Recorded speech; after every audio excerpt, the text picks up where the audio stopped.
Welcome back. In the past lecture, we have seen a couple methods for machine learning. In today's lecture, we're going to see another one, which is tree classifiers, which is another method that actually has different concepts and different mechanisms. We're going first to define what are tree classifiers and talk a little bit about the history of this method. We're going to provide a toy example and show what a tree classifier would look like on that example. We're going to talk about the splitting criteria in one of the most famous algorithm in building trees, which is C4.5, proposed by Quinlan.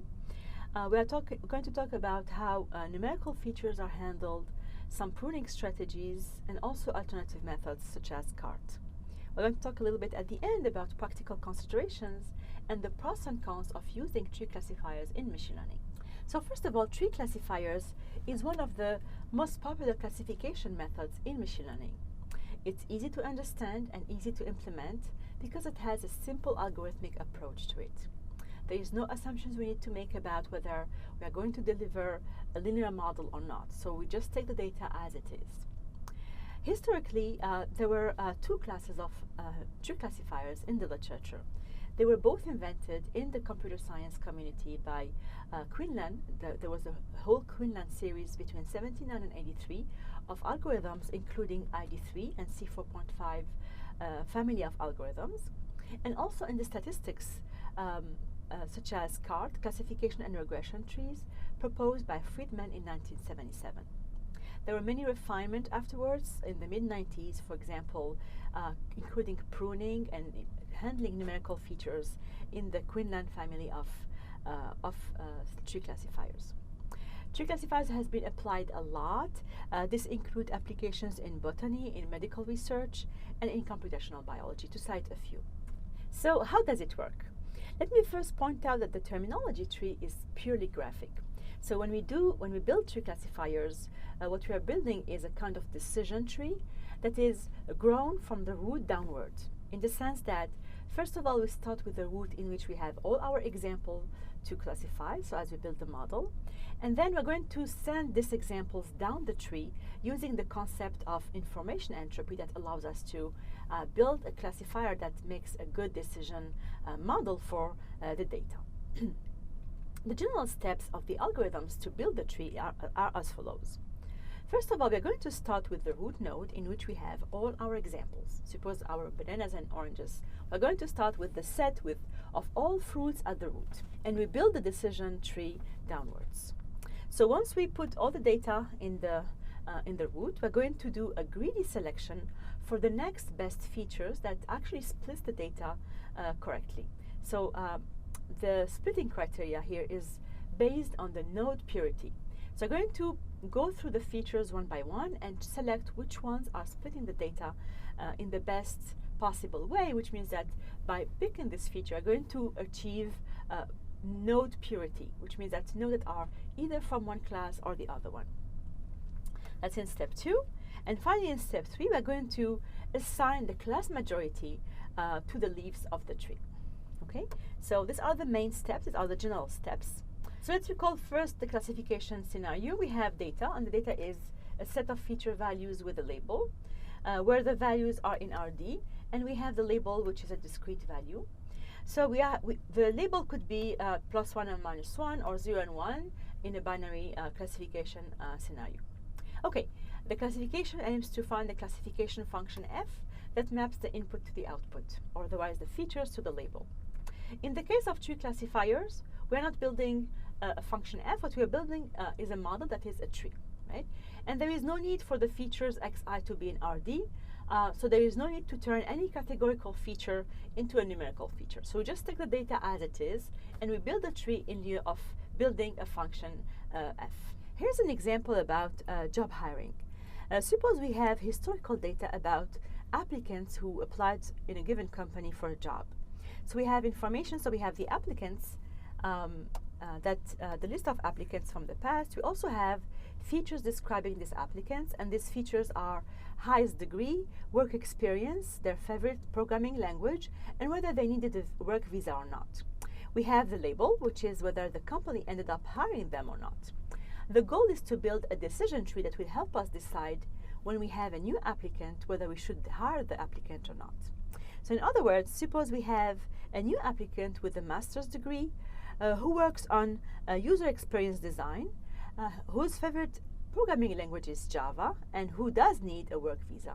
Should we hire the candidate or not? By applying a tree classifier building method, we obtain a tree similar to this one that help us decide for this new applicant whether we should hire him or not.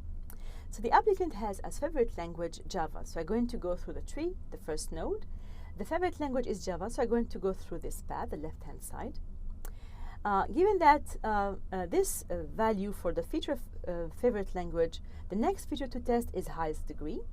The highest degree is master, so I'm going to go through this path. And this path leads us to the leaf that says, yes, we should hire the candidate. So the answer is yes. So you could see that this hierarchy was obtained by using the data. The way this tree classifier was built is by first considering all the examples. So the example we have 8 of the applicants in the past were hired, and 6 of the applicants were not hired. So we start with this large set of applicants. We're going to need to pick one criteria or one feature value to split this data. So again, it turned out that the feature that were selected was favorite language. If favorite language is Java, then this data will be split into left and right. On the left side, we have 6 applicants who were hired and 1 applicant who were not hired.